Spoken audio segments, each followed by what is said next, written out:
kurang lebih ada 5 fitur Zoom yang mungkin barangkali kita jarang menggunakan. Nah, padahal itu sudah tersedia di Zoom gitu ya. Oke, teman-teman. Ya, ini contohnya ketika saya share screen ya, saya sudah share screen PowerPoint, kemudian tampilan video saya berada di depan PowerPoint gitu ya.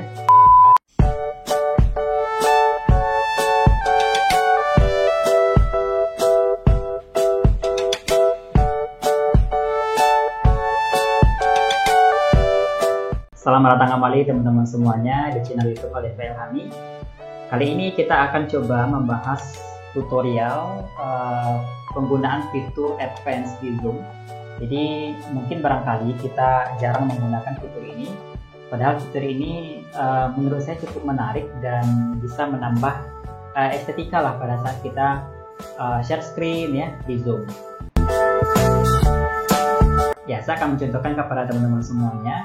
Ketika saya akan share screen PowerPoint di Zoom, tapi video saya itu berada di depan PowerPoint. Nah, jadi PowerPoint-nya seperti virtual background ya, dijadikan seperti virtual background. Nah, kalau biasanya itu kan video kita terletak di atas ya, atau terletak pada bagian samping kanan dari layar laptop kita, atau di layar smartphone ya, ketika para peserta di Zoom melihat melihat tampilan PowerPoint kita pada saat share screen. Oke, teman-teman. Ya, ini contohnya ketika saya share screen ya, saya sudah share screen PowerPoint, kemudian tampilan video saya berada di depan PowerPoint gitu ya. Nah, ini saya tidak menggunakan OBS ya pada saat kita presentasi Zoom ya, tidak menggunakan aplikasi tambahan lain, hanya memanfaatkan fitur yang sudah ada di Zoom. Nah, jadi ini kan kayak lebih menarik ya teman-teman semuanya, jadi menambah nilai estetika lah pada saat kita presentasi, pada saat kita share screen ya menggunakan Zoom. Kita bisa menggunakan PowerPoint yang akan kita share screen-kan itu sebagai virtual background. Nah, jadi ini juga bisa di next-kan ya. Nah, seperti ini. Ya, ini kan sudah di slide berikutnya gitu ya. Kemudian coba kita lanjutkan ya. Nah, ini slide berikutnya. Jadi teman-teman atau Bapak Ibu semuanya pada saat presentasi ya, orang akan melihat tidak hanya melihat dari PowerPoint tapi juga kita presenternya. Nah, ini kan juga lebih menarik ya untuk menggunakan fitur dari Zoom. Nah, sekarang kita akan coba bagaimana sih menggunakan fitur PowerPoint as virtual background yang ada di Zoom. Nah, ayo kita coba menggunakan fitur ini. Oke, ya. Nah, Bapak Ibu dan teman-teman semuanya, nah ini pada di belakang saya ini gitu ya. Nah, ini kan ada ditampilkan beberapa logo ya, beberapa icon ya. Di sini kalau kita lihat itu ada PowerPoint as virtual background, kemudian ada computer audio, ada video ya, ada portion of screen, dan ada content from the second camera. Nah, jadi kurang lebih ada 5 fitur Zoom yang mungkin barangkali kita jarang menggunakan. Nah, padahal itu sudah tersedia di Zoom gitu ya. Nah, sekarang untuk melihat ya, untuk mencoba menjadikan PowerPoint kita sebagai virtual background. Nah, pertama-tama yang perlu Bapak Ibu dan teman-teman semua lakukan, nah ini ya yang pertama ya, kita akan coba menggunakan fitur dari PowerPoint as virtual background. Tentu pertama buka Zoom ya. Ini teman-teman Bapak Ibu semuanya cukup mengklik 2 kali di icon Zoom-nya, kemudian kita sudah masuk di beranda Zoom. Nah, ini kan gimana ya, di belakang saya itu ya, di beranda Zoom itu kan sudah ada tuh new meeting, join, schedule, share screen. Nah, kalau kita akan memulai Zoom, tentu kita klik new meeting misalkan ya. Nah, setelah klik new meeting, nah ini tampilan tampilan di laptop kita langsung dengan apa yang di belakang kita ya. Nah, ini kan di belakang saya itu saya sengaja memasang layar hijau atau green screen. Ini kan di belakang saya kan tidak ada lagi hijau tuh ya, di belakang saya lagi ya. Artinya hanya badan saya saja gitu, itu kan bisa kita hilangkan ya, karena kita menggunakan layar hijau. Nah, itu manfaatnya ya. Ini adalah tampilan asli properti yang berada di belakang saya ya pada saat saya zoom sekarang ini ya. Nah, kemudian setelah muncul ya, pasti akan muncul gambar kita gitu ya, video kita. Nah, kita akan mau share screen. Nah, ini pada saat kita klik share ya, ini kan ada share screen pada bagian bawah laptop kita. Itu kan kita selalu menggunakan yang basic ini. Nah, coba kalau kita perhatikan, ada basic, advanced, dan files. Nah, kita jarang mengotak-atik yang advanced dan files ya. Kita cenderung yang basic saja. Misalkan ketika teman-teman semuanya, Bapak Ibu semuanya ingin menampilkan PowerPoint ya. Setelah PowerPoint-nya dibuka, kemudian klik share screen, langsung muncul ya. PowerPoint-nya berada di sini. Langsung kita share ya. Itu kan biasanya yang kita lakukan. Nah, ini mungkin saya nggak perlu jelaskan lebih jauh. Mungkin sudah banyak juga pengalaman Bapak Ibu dan teman-teman semuanya. Nah, otomatis pada saat kita share screen, nah itu kan tampilan yang muncul di peserta Zoom itu hanya PowerPoint kita, kemudian di sisi kanannya itu baru tampilan diri kita gitu ya. Jadi kayak terpisah ya. Tampilan tampilan video presenter, kemudian PowerPoint. Nah, sekarang kita ingin bagaimana supaya tampilan kita itu ya berada di depan gitu. Nah, seperti saat ini ya. Saat ini kan saya menjelaskan tuh ya. Itu kan saya menggunakan PowerPoint dan saya kan berada di depan gitu. Seperti yang disampaikan di awal tadi. Nah, caranya ya yang harus kita lakukan adalah klik advance ya. Ada di sebelah sebelah atas ya, di bagian tengah klik advance. Setelah klik advance, nah muncul ada 5. Ada 5 ya. PowerPoint as virtual background, ada portion of screen, ada computer audio, ada video, ada content from the second camera. Ini yang jarang kita gunakan fiturnya. Sekarang kita coba bahas satu persatu. Nah, kalau kita ingin menggunakan yang seperti yang kita harapkan tadi ya, ini tampilannya seperti saya saat ini ya, tampilan di depan. Silakan klik PowerPoint as virtual background ya. Di ini ada beta ya, PowerPoint as virtual background. Nah, tinggal klik PowerPoint as virtual background. Nah, kemudian akan mengarahkan ke penyimpanan komputer kita ya. Jadi di mana kita letakkan PowerPoint-nya. Jadi cukup mudah. Kalau sudah, langsung klik share. Nah, jadi dia tampilan seperti ini. Yang seperti teman-teman lihat saat ini gitu ya. Jadi sangat mudah sekali. Nah, kemudian yang kedua ya, coba kita lihat lagi.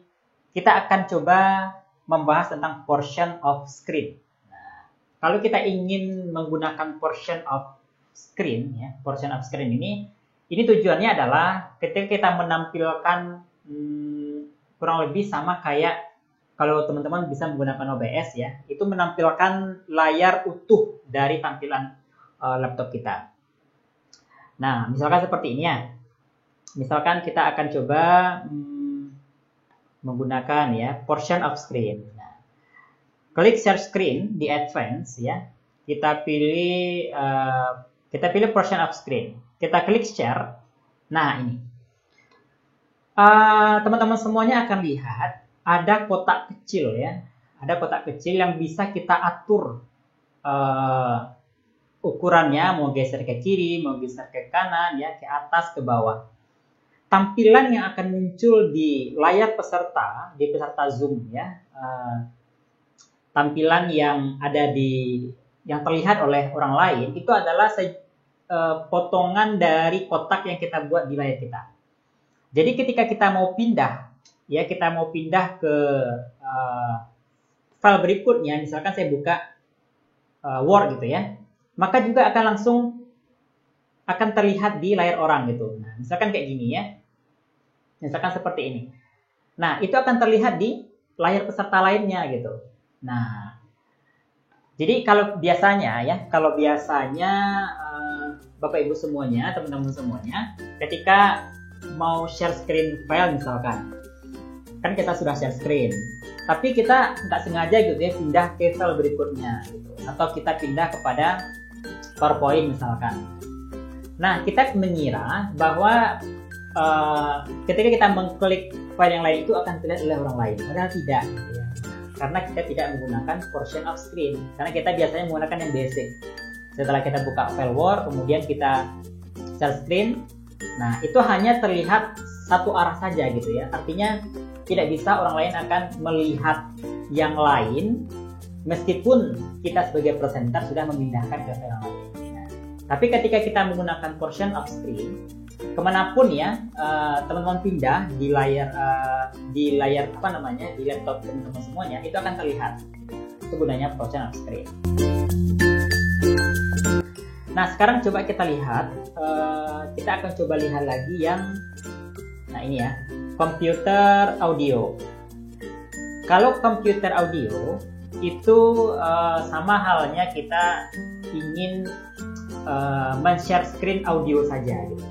Jadi biasanya kalau kita mengadakan sebuah seminar gitu ya, atau kayak dosen gitu ya, menunggu mahasiswa masuk ke Zoom.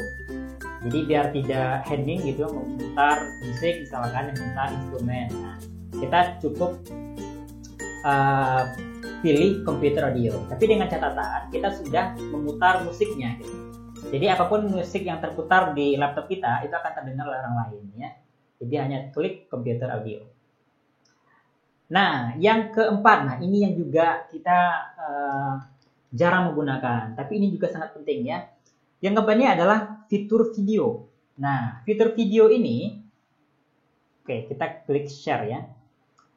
Fitur video, misalkan saya sudah klik ya, video, kemudian itu akan mengarahkan ke tampilan laptop kita. Nah, kalau di video ini, kalau kita sudah klik ya, nah kita coba teman-teman perhatikan di bawah ada share sound, ada optimize for video play. Nah, ini menariknya. Kalau kita biasanya menggunakan yang basic ya, ketika kita sudah putar video di VLC, di GOM gitu ya, atau dimanapun, kemudian kita klik share screen, kemudian langsung share video. Tetapi masalahnya adalah videonya akan nge-lag gitu, akan patah-patah, tidak mulus gitu tampilannya di peserta yang lain ya. Video yang kita putarkan itu tampilannya patah-patah, tidak lancar di orang lain gitu. Nah, karena kita menggunakan yang basic. Tetapi kalau kita menggunakan yang fitur video ini, maka itu sudah dioptimalkan. Nah, dioptimalkan oleh Zoom sehingga tampilannya agak lebih mulus dibandingkan dengan kita share screen seperti biasa. Nah, itu ya, kalau kita menggunakan video. Yang kelima, yang terakhir itu adalah content from second camera. Nah, ini kalau Bapak Ibu dan teman-teman semuanya menggunakan dua kamera. Misalkan saat ini ya. Nah, ketika kita menggunakan dua kamera gitu ya. Misalkan kamera laptop nih ya. Nah, kamera laptop untuk satu. Kemudian kita menggunakan kamera HP satu lagi ya. Kamera HP. Kalau kita menggunakan fitur content from the second camera ya, kita bisa share screen kan kamera dua kita gitu. Nah, jadi misalkan kita presenter nih ya, kemudian kita tampilan diri kita itu menggunakan kamera di laptop. Kemudian kita share screen kan itu tampilan video dari smartphone kita. Nah, jadi itu kita ibaratnya membagikan tampilan kamera di yang kedua. Nah, itu catatannya kalau kita menggunakan dua kamera. Oke, Bapak Ibu teman-teman semuanya, ya itu adalah 5 fitur Zoom yang menarik ya dan perlu kita manfaatkan ya. Pertanyaannya adalah apakah fitur Zoom ini untuk akun Zoom yang berbayar ya? Tidak ya, ini bisa digunakan oleh akun Zoom yang basic. Yang saya gunakan saat ini juga akun Zoom yang basic. Jadi tidak berpengaruh ya kalau Zoom-nya yang digunakan adalah Zoom yang sudah berbayar. Hanya saja kalau basic ya seperti biasa ya, kita hanya durasinya singkat ya 40 menit. Itu aja sebenarnya. Tapi kalau fitur yang lain itu bisa. Nah, yang kedua mungkin problemnya adalah ketika tidak muncul fitur PowerPoint as virtual background ya ketika Bapak Ibu sudah klik advance. Nah, maka solusinya adalah silakan download ulang Zoom-nya. Nah, silakan download ulang Zoom-nya, artinya Zoom kita tuh belum diperbaharui. Nah, Jadi seperti biasa ya, klik di Google, klik Zoom, nanti ada download ya untuk Windows maupun OS-nya Mac misalkan. Nah, silahkan sesuaikan. Kemudian download, install seperti biasa. Oke, sekarang kita login lagi ya ke Zoom, itu sudah bisa digunakan. Oke teman-teman semuanya, mungkin demikian untuk tutorial dari fitur advance di Zoom. Silahkan untuk mencoba dan mudah-mudahan bermanfaat. Silahkan dibagikan kepada orang lain ya. Jangan lupa support channel ini ya, tetap like, share ya, dan subscribe. Assalamualaikum warahmatullahi wabarakatuh.